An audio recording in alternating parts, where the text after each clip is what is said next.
Hi there and welcome to Hyundai Power Products. My name's Adrian and today we're going to look at this HYCH700 wood chipper. So I'm going to take the contents out of the box, lay it out so you can see exactly what you get. So I cut the straps on the box, lifted the box off the top, and I've got the contents here on its little mini skid. So I'm going to carefully unwrap it now without using a knife so that I don't scratch anything, and remove all the individual components away from the main unit. So as you can see, I've laid some of the smaller components out on the floor here. So we've got some wheels, a main foot bracket, various axles and bars and chutes, and this tube here. We have the tool kit here, which comprises 3 spanners, an Allen key and a spark plug spanner. And inside this bag, during delivery, you will find that there's some small nuts and bolts, which we'll come to later. And obviously we've got the user manual here as well. So obviously the major part of the unit is this here. So I'm going to start from the ground up. So I'm going to put the wheels and axles on and the foot bracket. So obviously I'm not going to put any fluids in the machine or anything like that. I'm going to tip it over onto the floor here. I'll probably take it off the pallet and then show you how to fit the components that go on the underside. So as you can see, I'm going to tip the unit over with the chute uppermost, and I'm going to gently lie it down, and it will just sit in that position quite sturdily. It's not going anywhere for me to get to the bottom end. So on the lower end of the unit we have a really long bolt right through the frame with a nut and washer on this end, and it passes through this black tube. So I'm going to remove these two, but they will be going back in the same sequence. So as you can see, a really long bolt with a tube in the center and a nut and washer on the far side. So I'll do that for both of them. So that's them removed. So again, in the parts you'll see these brackets. Now these brackets, one on either side, one goes this side and another one over this side. So first step, we'll put the bracket there. I'll just pop the tube back in and pass that bolt through the hole on the other side. So that's one in. Now I'll do the same with the other one, just to keep this located. So there's that one. Put the tube back in the middle, pass it right through, and out the other side. So that'll just sit there. Now of course on the other side I have to put the other bracket on. I'll just get the nut and washer at the ready.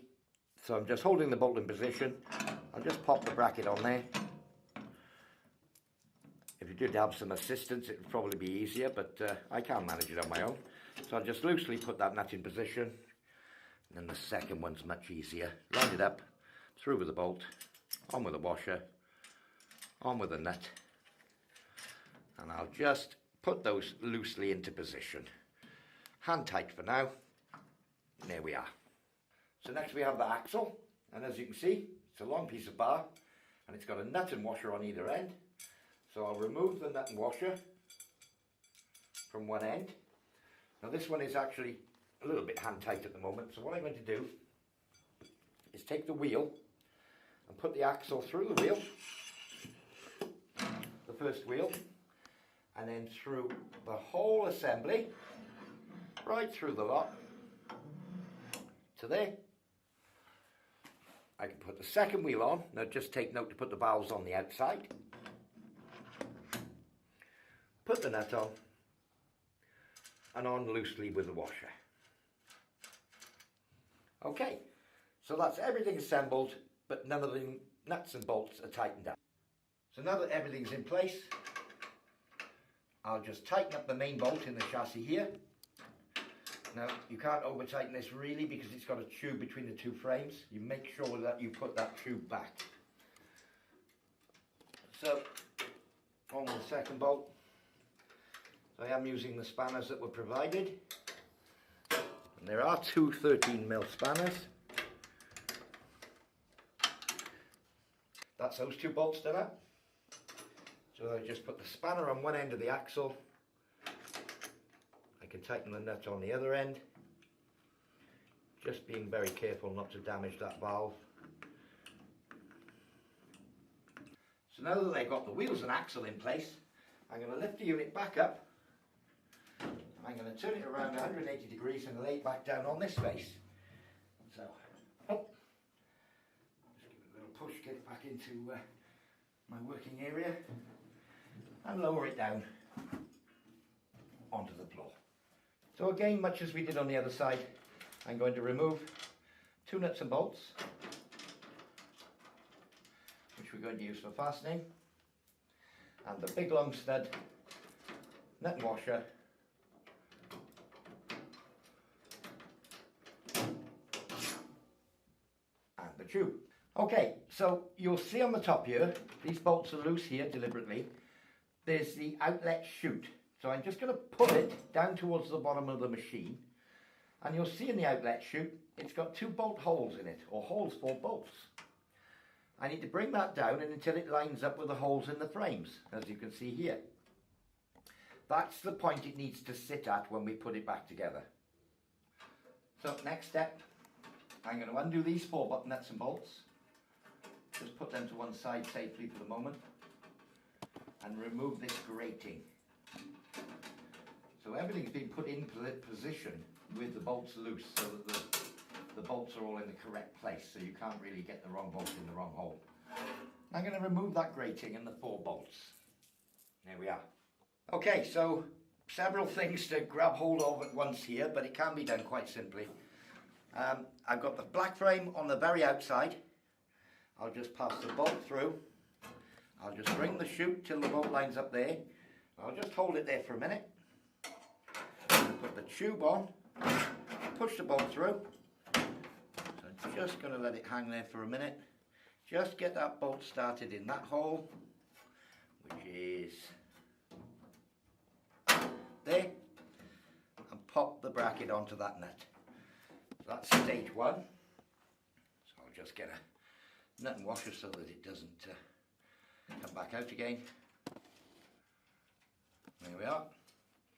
And then using the 2 bolts we removed earlier, I'll just line that back up, put 1 bolt in, tightening the nut up on the inside, and the same on the other side, put the bolt in, nut on the inside. Okay, so at this point I can do up that long stud and these 2 individual bolts. I'm just going to make sure that I've got this bracket fairly square when I do that. I've actually changed to my socket here just to make it quicker for your viewing.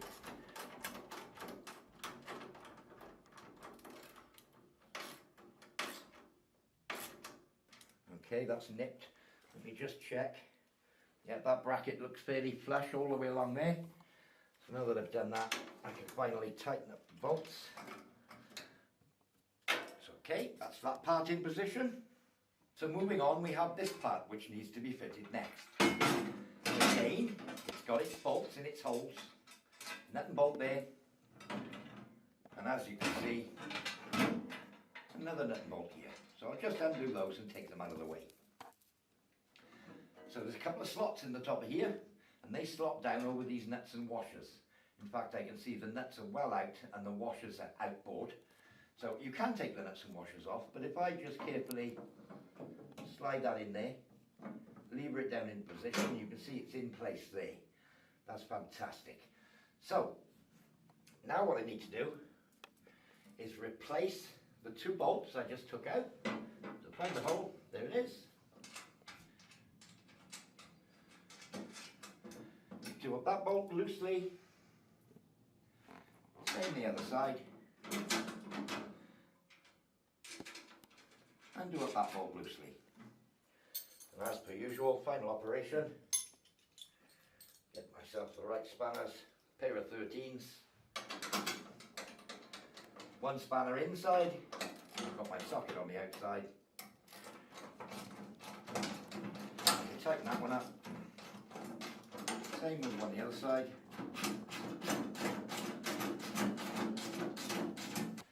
I'll just tighten those 2 nuts down, one inside.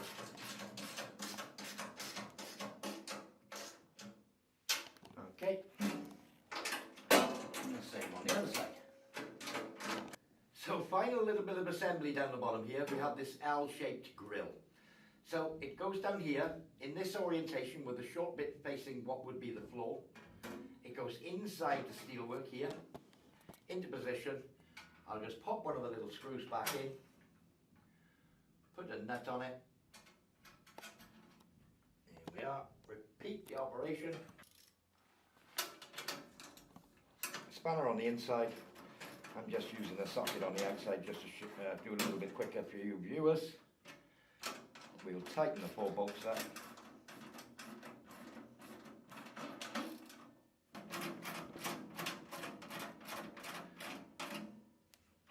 Okay, so last little job, put her back on her feet. So another part of the assembly is to fit this handle, 2 bolt holes, 2 holes in the bracket, and the handful of nuts, bolts and washers that came in the toolkit. These weren't bolted in. So the assembly is the bolt, then a spring washer, then a plain washer. I'll just offer the handle up into place loosely. Just start 1 bolt there.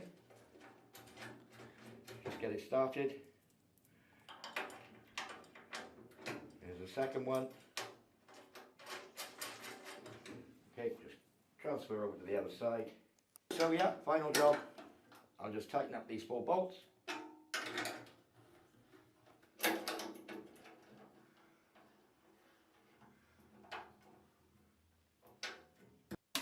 So we're going to fit the side entry chute now.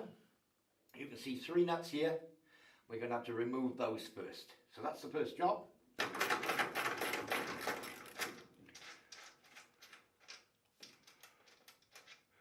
Spring washer and washer.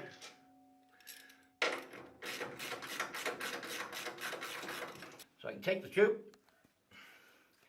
place it over the 3 studs that are sticking out of the frame. Just line them up carefully. That's 2. There we go.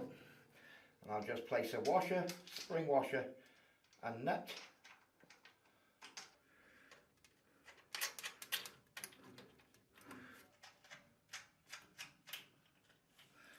Okay, and I can tighten them up. Oop.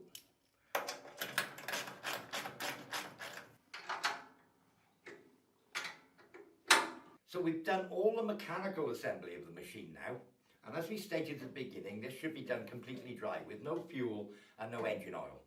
So obviously, having completely assembled it, now is the time to add the engine oil. So the oil filler is here. Unscrew it anti-clockwise. Refer to the manual for your oil type, but you should pour the engine oil in here until the oil level, with this on nice level ground, reaches the weir point of this hole. So in other words, at the point where if you put any more oil in, it would start to run back out again. If it's right to the top of the threads here, that would be perfect. Once you've done this, replace the dipstick. There we go. And screw it back in firmly. And obviously, remember to check your oil before use every time you're going to use the wood chipper. So having filled the engine oil to the correct level, the next thing we want to do is put petrol in the machine. So petrol filler cap here. There is a strainer on the inlet. I recommend you leave that in case you have any foreign objects in your fuel can. And you'll see in the bottom of the strainer there's that red line. So when you fill fuel, probably use a suitable jug with a spout or a decent funnel. Put fuel in the fuel tank up to the level of that red line. So when you see the fuel come up inside the tank up to there, that would be the full point of the fuel tank. Obviously, if you spilled any fuel, now's the time to clean it up before you start the machine or let it completely evaporate. We can replace the lid and screw it down firmly. So that's the machine completely assembled. We have engine oil and we have fuel. So let's go through the operating procedures. So engine control, 4 basic controls. Fuel tap, this lower lever here, that would be on, that would be off. We have the cold start choke. This is the choke position, so you put it in this position towards the outside of the machine to start. Once the machine has started, we push it fully back towards the engine. So that's the run position. So fuel on, run on. Normally when the engine's running, you'd see the 2 levers towards the engine. That would shut the fuel off, and that would turn the choke on. So it would be in a choked condition. The throttle lever is here. That's full throttle, and that's dead slow. And finally, the recoil itself. So your new chipper has 2 inlets. One for the larger, rounder stock, so as it says, up to 76mm chipping capacity. If it'll fit through that hole, it'll chip it. So that's for thicker branches. And then the main hopper, we'd probably recommend this would be for foliage and bush branches, that sort of thing. General sort of bush stock up to about 10mm in diameter, and that would go down through the top. Well, I do recommend that you read the manual thoroughly once you've gone through all this procedure, just to make sure that you're up to speed with all the safety tips and what have you in the manual.